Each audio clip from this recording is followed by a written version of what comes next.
Hey everyone, it's Rihanna and welcome back to another video. Today I am so excited to be talking to you about the newest film from Steven Spielberg, Ready Player One. Now Ready Player One is based off a book by the same name by Ernest Cline, a book I have actually read. I know, me, read a book. It's unheard of. But I'm not going to dwell too much on the differences between the book and the movie because movies are movies and books are books. And also this will be a spoiler-free review. You're welcome. Now Ready Player One takes place in the future where a virtual reality called the OASIS has been created by a man named James Halliday.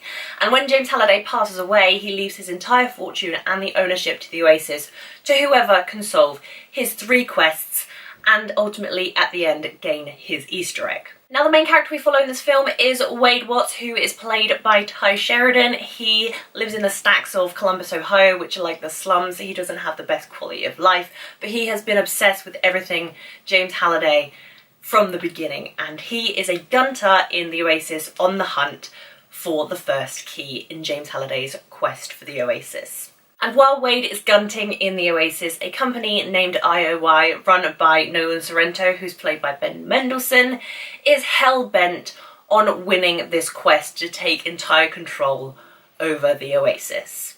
Now I didn't know about this book until they announced they were going to make a film out of it and that Steven Spielberg was going to direct said film.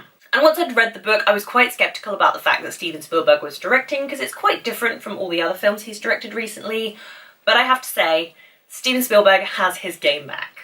Ready Player One has some great characters to follow. I really enjoyed Sheridan as Waithe. He's just the average kid. He's a super nerd, which I can really relate to. Yeah, I thought he was great. I don't think he was the star of the show in this film. Considering he is the main character, there are plenty of other characters I enjoyed more. For example, Lena, Waithe, who plays H in this film. I really enjoyed Olivia, Cooke, who played Artemis in this film. I thought she was really great. The sort of chemistry between her and Waithe in the OASIS is known as Parzival. Their relationship / chemistry wasn't the most convincing to me.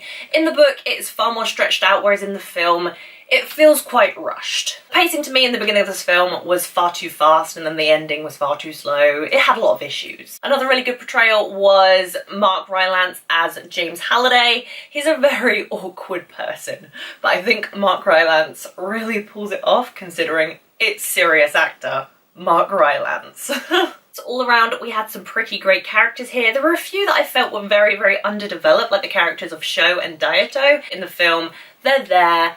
I just think they could have been explored a little bit more. As for Nolan Sorrento, the head of IOI, Ben Mendelsohn is probably the perfect person to have as a villain. He's the new Mads Mikkelsen. But in this film, I didn't feel a lot of threat from him. I just think he could have been a lot more menacing and evil, but I don't think the script allowed for it. Don't get me wrong, I loved the funny parts of Ready Player One. There were some seriously great jokes and one-liners in this film. It just doesn't work when you have a villain that you want the audience to find threatening and evil say a funny line. It just doesn't work like that. I was pretty scared about how the visual effects in this film were going to look because the OASIS is not supposed to look like real life. It's virtual reality. It's basically a video game.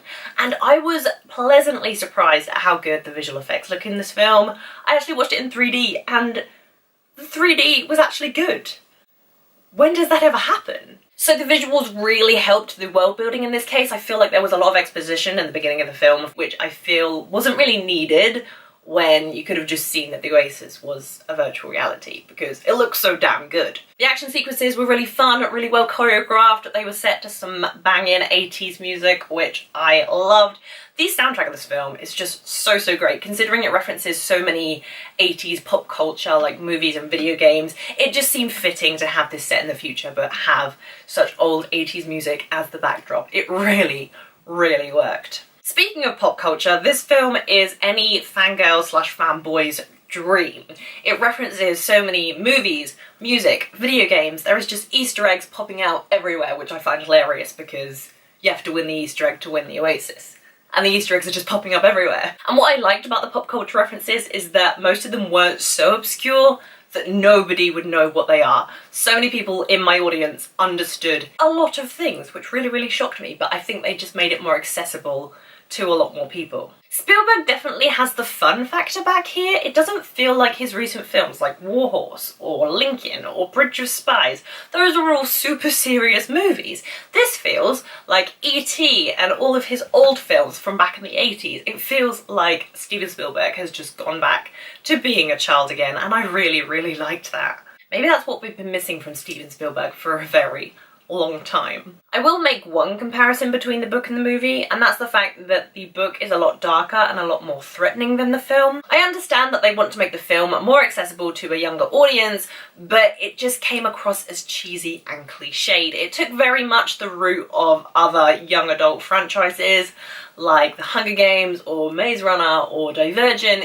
It didn't take enough risks for me. It wasn't dark enough for me. That being said, I had a great ride watching Ready Player One. It's action-packed, it has some great music, it has some great world building, it's funny. It's just everything you want an action film to be. It's not too deep, but it's just deep enough. I would recommend you definitely see Ready Player One on the big screen, and I'd even recommend you see it in 3D, and I don't do that for any films. I will 100% be watching Ready Player One again on the big screen, and I really, really hope you guys like it when it finally comes out. And when it does come out and you have watched it, let me know what you thought of it down below in the comments. I would love to know your thoughts. If you like this video, please be sure to give it a thumbs up, and if you haven't already, please subscribe to my channel. I'll be putting on lots more videos very, very soon. As always, all my social media links are down below in the description if you want to come follow me. I am at rhiannatoria on everything. As always, that is all I have for you guys today. I will see you very soon. Bye!